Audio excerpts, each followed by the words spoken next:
Hello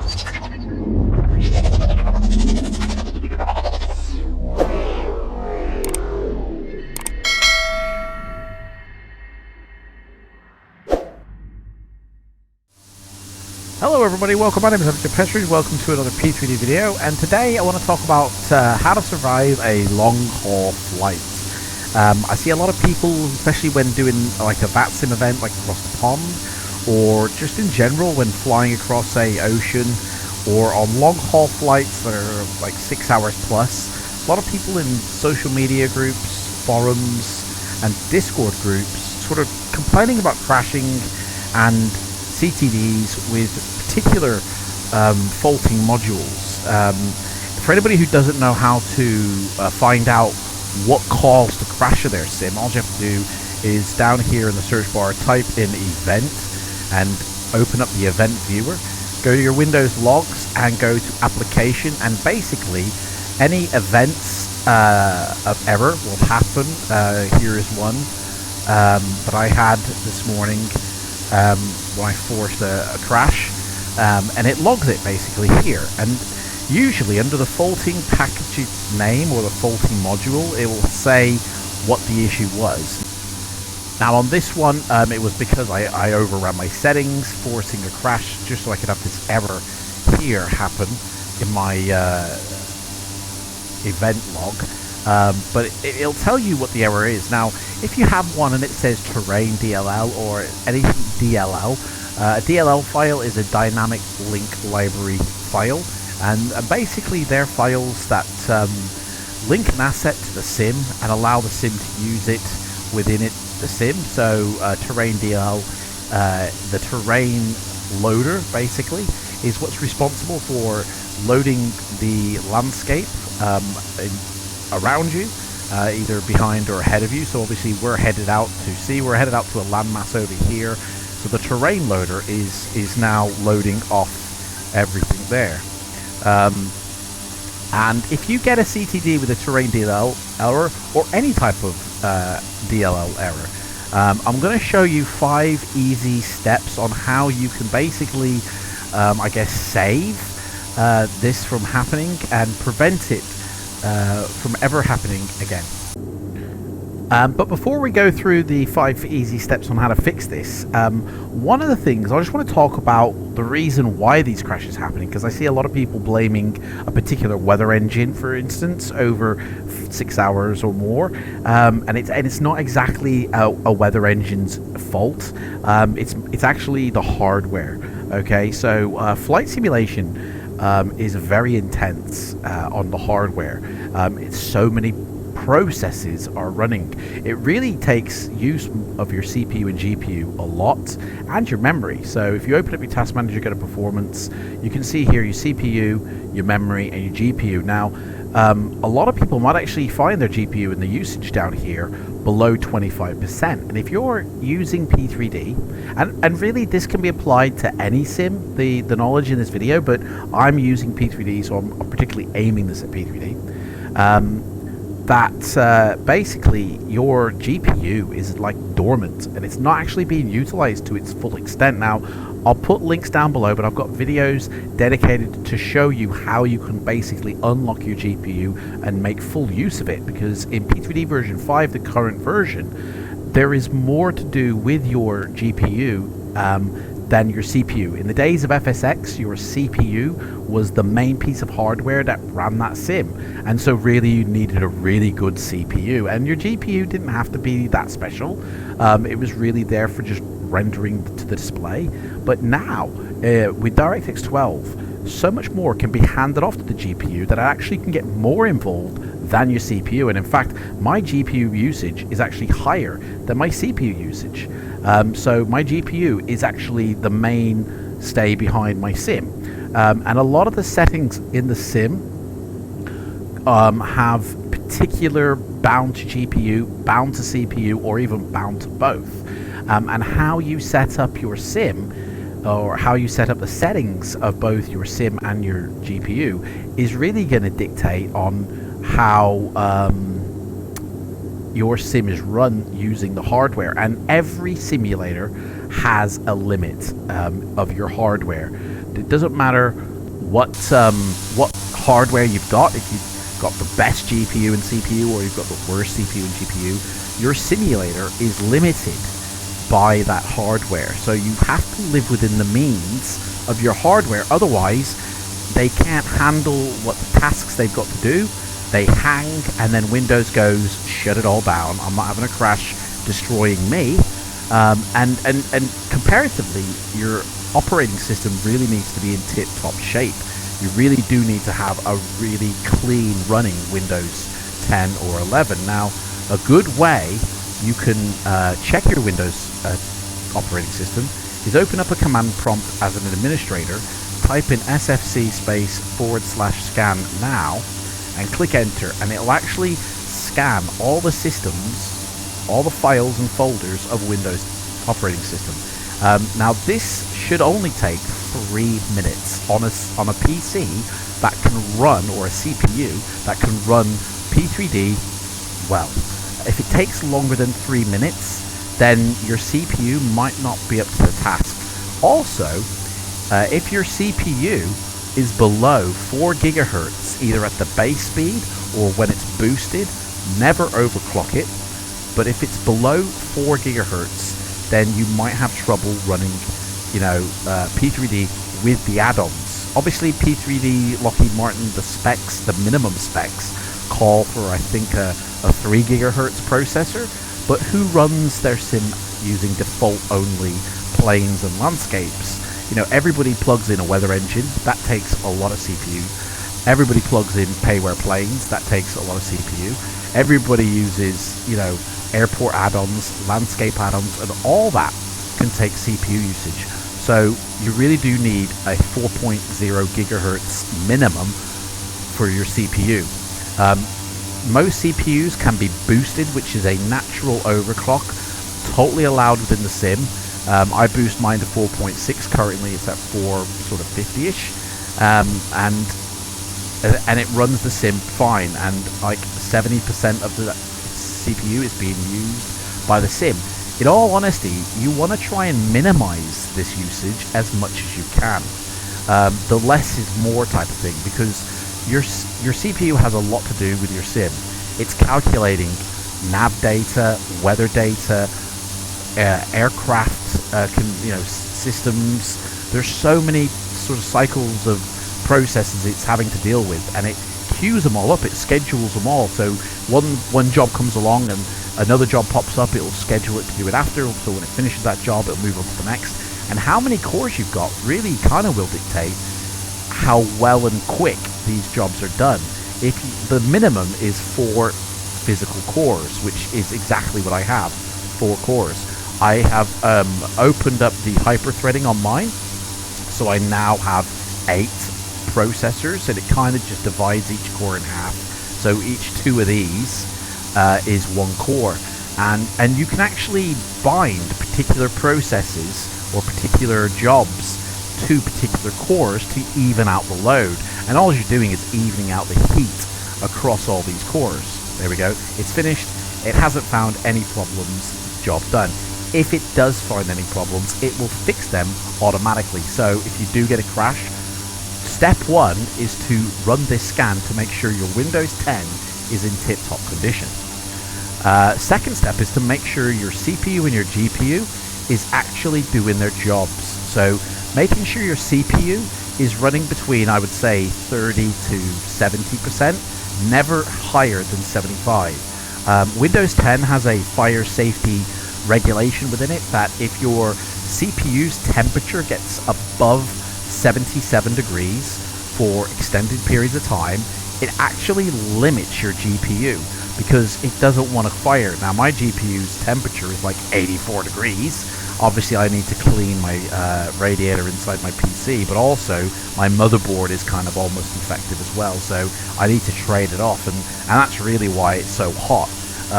The fact that I'm pushing this to 80% shouldn't increase the temperature at all. Probably just needs the fans cleaning out as well. Doing that on the regular will help keep the temps down. But if your temperature of your CPU spikes high, Windows sort of limits your GPU, and that can cause crashes and problems in the sim. So step 2 is making sure that your GPU usage kind of never exceeds 85%. You don't want to max it out, but you do want it high. You want it between 25 and 85%. And your CPU, as like I said, you want it sort of between 30 to 70%. But you don't really want it at the 70% end for very long, because CPU, like a human, can get tired and can also fail if they're overused for extended periods of time. And that's why overclocking is an absolute no-no, because what an overclock does is it heightens the cycles of the CPU, so it ramps this number right up. And if this is running at full speed, well, it can only run at full speed for so long before it starts to tire and fail. Like a human, you know, we can't run a marathon at full speed. We would collapse halfway through.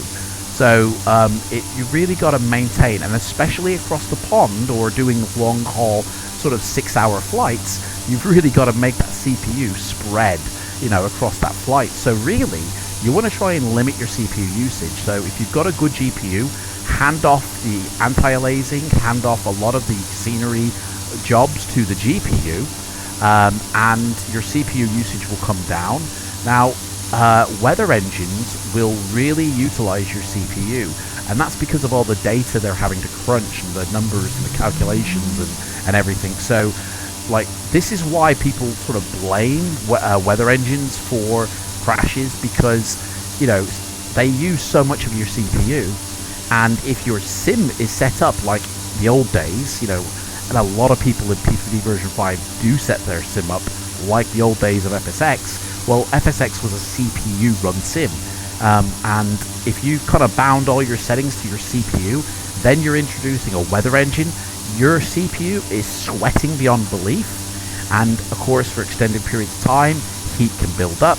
And if heat does build up, your GPU gets limited. And so your CPU is running the show on everything, especially if you're a streamer. You know, if you're using OBS, that can also use your CPU. Not by much, but it's still an added stress level on it. And eventually, boom, you're going to get a crash. Especially if you do across water for lengthy periods of time. So what's actually happening right now is, I don't know if you know this, but the entire world of P3D, let me show you. This is the entire world, once it renders, of P3D, okay? Now, this entire world is actually just made up of water, okay? Which doesn't take anything to load. It's just textures of all the same type, so they're repeated. So it's an entire water world though, and then what happens is your land class, your airports, your scenery, you know, your vector information is all layered down upon that to create the land that we see. And as you can see, mine's made up of photoreal and sort of default in a lot of different places and varying in a lot of different qualities, which is why you get all this different color variation. But that's basically how the world is created. So when you're over the ocean solely like this, your P3D isn't actually doing much. Like the scenery loader, okay, the terrain loader isn't loading FA, okay? There's no scenery to load, you know? All the scenery is behind us or sort of in a circumference. So all of what you see in this box here is what the sim is loading. So it is loading a little bit of Italy, loading a little bit of where we're going, where we're going to land at the end of this video, and a little bit of over here. But then beyond that, it's actually not loading that much. It's not rendering into the sim any of this. And beyond in these areas, absolutely nothing is being rendered. It's not even thinking about it. But then once you start to come up against land, so as we get closer here and here, it's got to render and load in the sim, okay? So as you can see on the horizon, it has already loaded, right? It has, but it's loaded at a low detail, so it's very crap quality. And if I took my camera and shot it across, you'd actually see that it's actually quite low quality.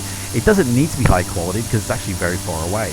But the closer we get, the higher level of detail that this terrain will get. And this terrain loader is now loading all this stuff in.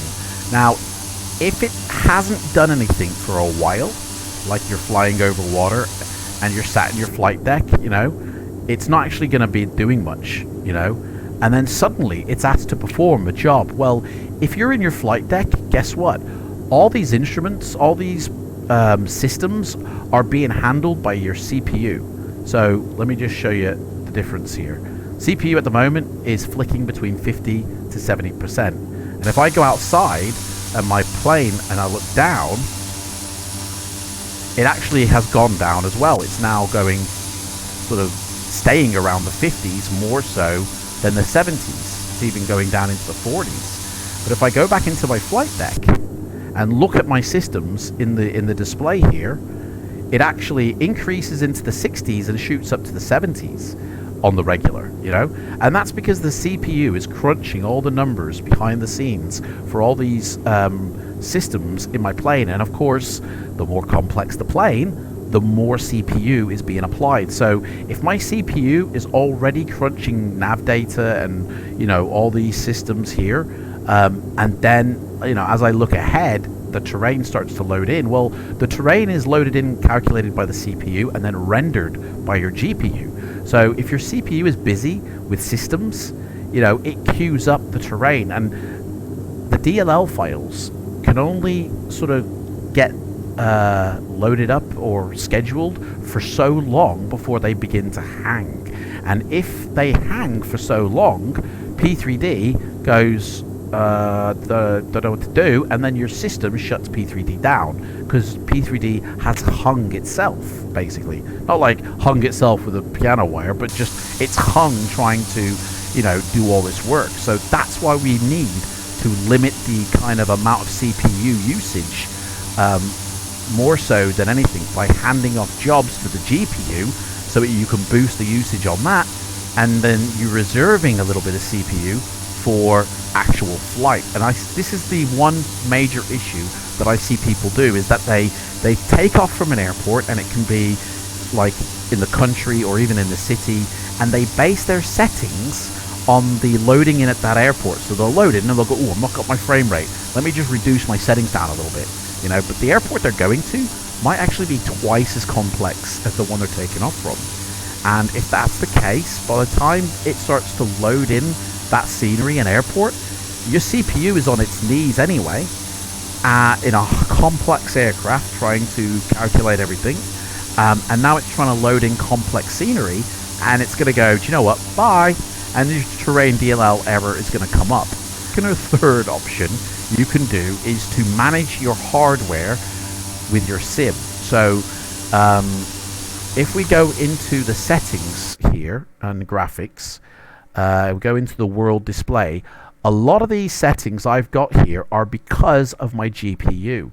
So for instance, lighting, most everything here is done by your GPU. So the more boxes you've got ticked, the higher these sliders, your GPU usage is getting bumped up. Most things in the terrain here is CPU bound. Most things in the scenery objects are both CPU and GPU. Enhanced atmospherics is totally GPU. Water detail is a little bit of both, and special effects is negligible. You can have yours ramped up on high and it won't make that much of a difference. If you do get crashes down to the fact that you've got it on high, then just run it down to medium. But everybody should be able to have, regardless of your CPU, your water detail on high or medium or even ultra, and your special effects on high or medium, and it won't put any strain on your system. If you've got a low quality graphics card, like if you're running a 1660, a 980 or less, you're not even going to be able to run enhanced atmospherics. But if you're running a 1080 or better, I really suggest transferring over all the jobs that are GPU bound to your GPU. So in other words, turning off, you know, the anti-aliasing in the sim, because this is CPU bound, and then setting it up in your GPU, because this is what your GPU is doing. So if we open up my GPU, I can't stay in this menu for too long, otherwise it's going to crash. If we look at P3D, I've actually got all my anti-aliasing set up in here, and I've set it up to my GPU to handle the settings. If you ramp these up to like the highest they'll go, your GPU might not be able to handle them. And it's the same with your world settings. My GPU can only really manage the high setting on all of these. So that's why nothing is gone beyond high. Like, really, that should be on high as well. But this is less than negligible, so I can run it on ultra. But all of these, you should really be running these to what your GPU can display, because the CPU might be calculating all the tessellation and the mesh, but your GPU has got to render it. And if it can't, because it hasn't got enough power or it hasn't got enough workload for it, it's just going to struggle to maintain the FPS. I have my FPS set in my GPU, not my sim. I unlock my frames in my sim and let the GPU handle the frames, and that is how I'm able to get 60 FPS in the sim. My VRAM is only 4.7 out of 10, and this is all having to be managed by me and you, the user. No more is the system managing the GPU VRAM like in DirectX 11. In DirectX 12, you have to manage it yourself. So, for instance, let me shut this down. For instance, my GPU has 11 gig of dedicated memory attached to it. Now, P3D is designed to only spare 1 gig for the Windows operating system, and then the rest of it will say, this is how much we can use, 10 gig. At the moment, I'm only using 4.7, and that's the perfect amount to use during a flight, because as I arrive at the airport, this will spike up as more stuff is loaded in. And if your airport you're leaving is literally kind of right behind you, it's still going to be loaded into the memory as the new stuff is getting to be loaded in as well. So that spikes, and if this spikes above that number, you're going to get a DXGI error. Okay, GPU is going to hang and then crash out after 2 seconds. Windows automatically will reset the GPU, crashing your sim. Now this is where my DXGI fix error comes in, because it allows Windows to wait a little bit longer before it resets your graphics card. You can set it up for 8 seconds, 30 seconds, 60 seconds. I think mine is set to, and it only solves the DXGI error for that particular VRAM issue. Okay, it doesn't solve it for anything else.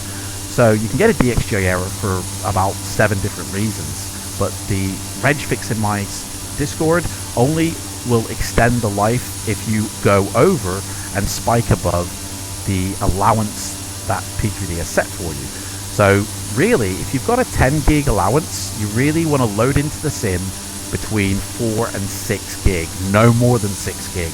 If you've got an 8 gig card, my recommendation is to load in between 3 and 5. And if you've got a 15 or higher, you're looking at between 5 and 9.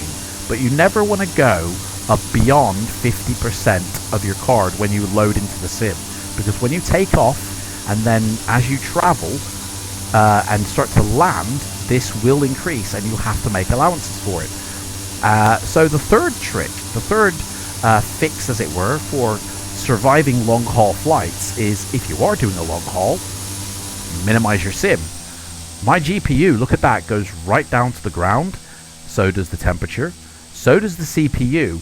Basically puts my system into like a hibernation state. Now everything is still happening for the sim here, like it's all still happening, but my hardware now is not having to do hardly anything. So I could literally now go make a cup of tea, go do what I want to do, and my hardware is not going to conk out. And this is the one major reason why everybody gets crashes, is because they probably have their sim open, whoa, and they sit in their flight deck the entire time, okay?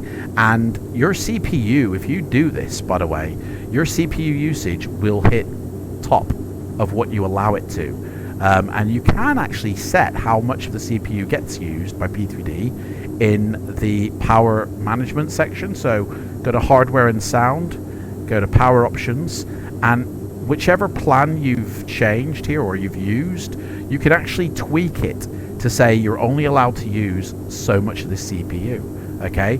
And if you combine this with the setting for I believe it's graphics settings. If you combine it with this hardware accelerated GPU scheduling, turn it on, and actually set P3D up in the best mode for your power options. So I'm using high performance and I've tweaked it, so that's my best mode.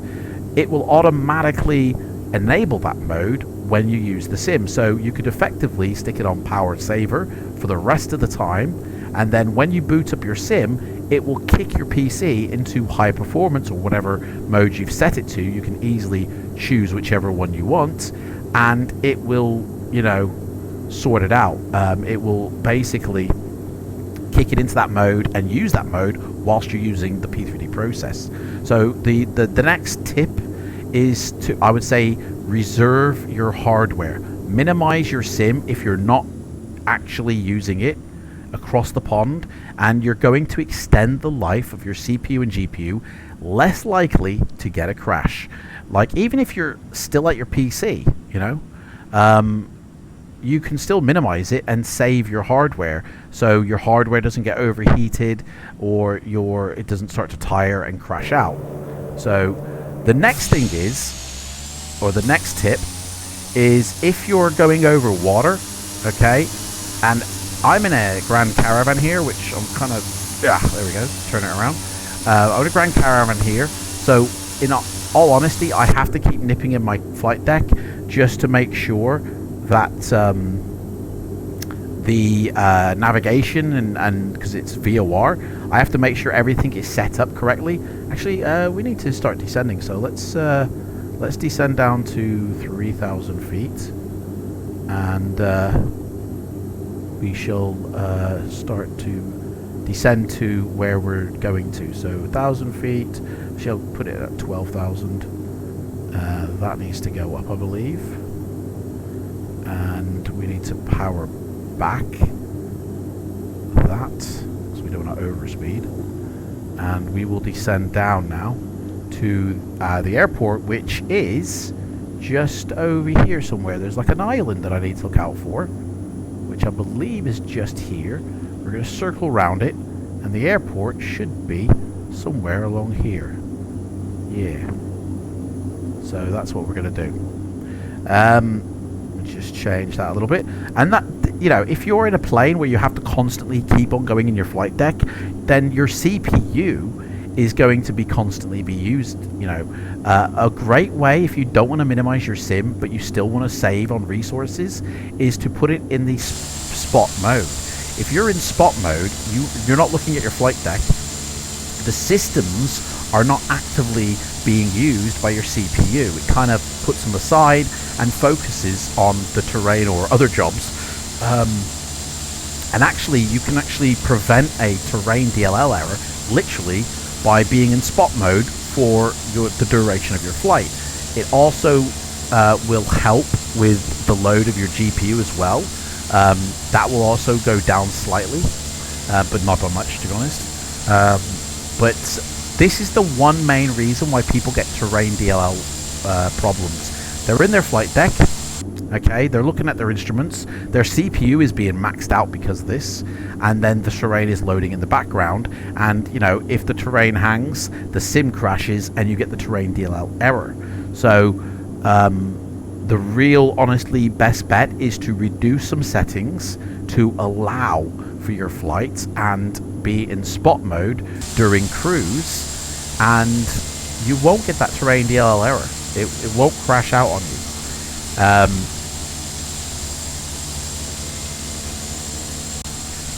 And finally, the final tip I would say is manage your resources. Okay, so I daren't open this, but if you go into your scenery library, you'll notice that I don't have every single thing ticked.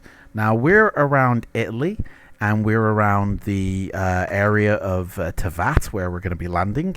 And you'll notice that, like Hungary, some airports, and other areas either side of where I am aren't actually ticked. And if it's not ticked, it's not loaded into the data pool. So all the information for these airports are not loaded, I'm not going to fly over them, so what's the point? Anywhere that I'm not flying over, I'm not ticking.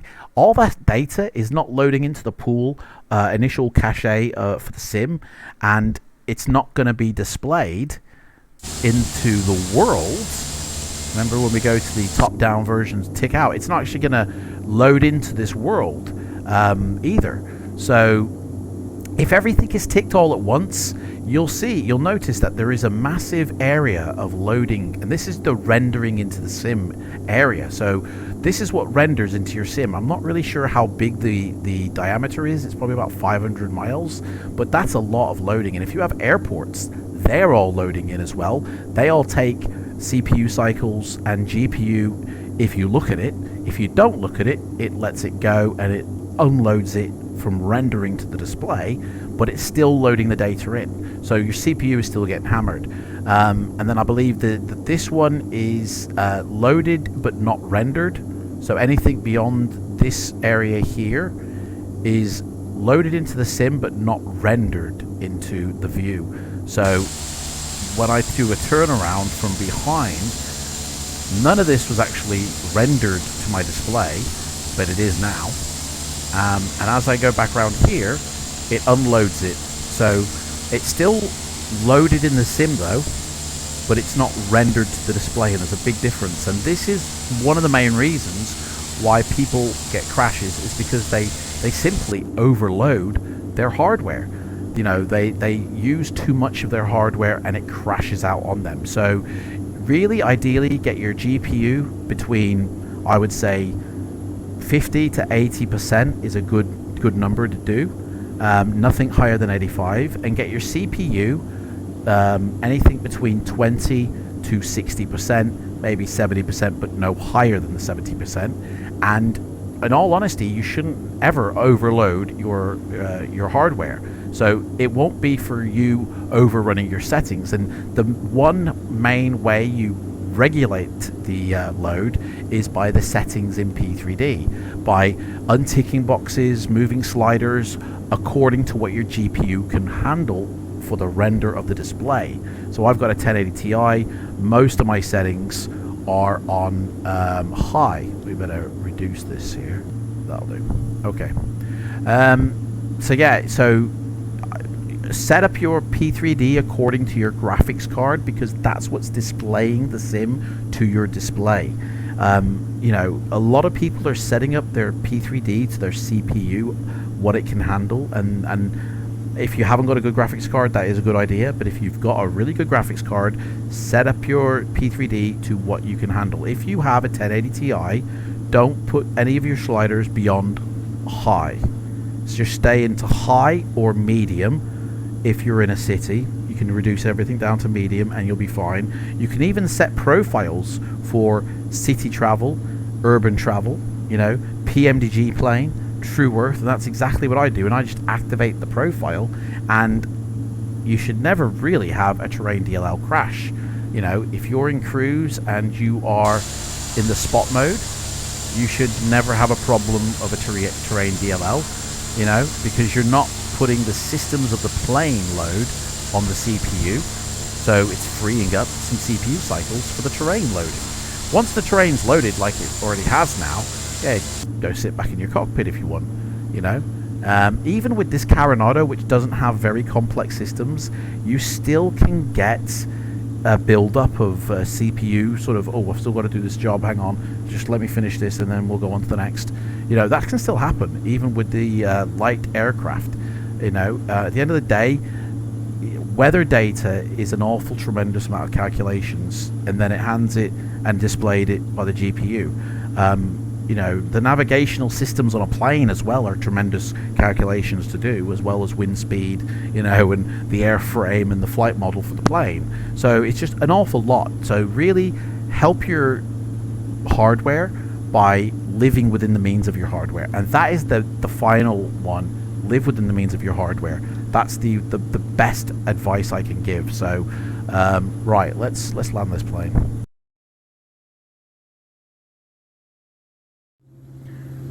Right, so we're coming up on the airport here. I'm just going to take us down a little bit more.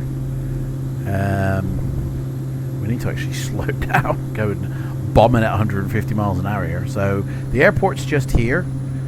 So we're going to come down this little island here, I think it is. Or is it the next island on? Hang on a sec. Oh, it's... yeah, it's just there, I believe, the airport.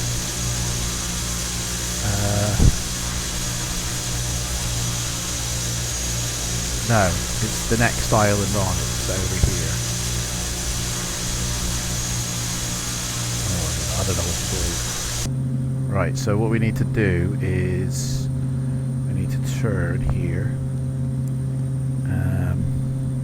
We're going to hug the coast all the way up to where the airport is. Just here, we're going to creep in. So let me shoot us down a bit hard. So of course, the biggest and best way to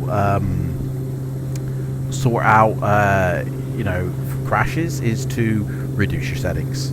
That's your biggest one, you know. Live within the means of your hardware. Anyway, I'm going to land this now. I'm going to stop talking and enjoy the landing. Thank you so much for watching this.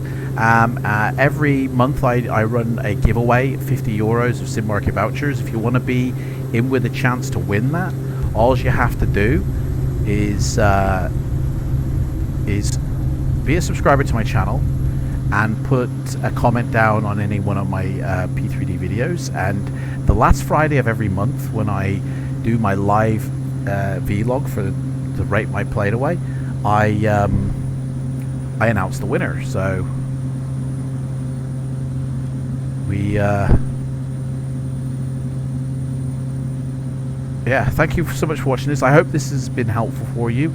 If you're still getting terrain DLL crashes after, you know, doing what I've suggested, then let me know either on my Discord or in the comments, and I will help you sort that out. Because terrain DLL crashes aren't really a thing unless you haven't got good enough hardware, or you're running your sim into the ground with high settings beyond what your hardware can do. It can easily be solved either by, you know, turning the settings down, or by running it in spot mode as you're flying over ocean as terrain is loading in. Thank you so much for watching, guys. Take care, and I shall see you in the next one. Bye bye.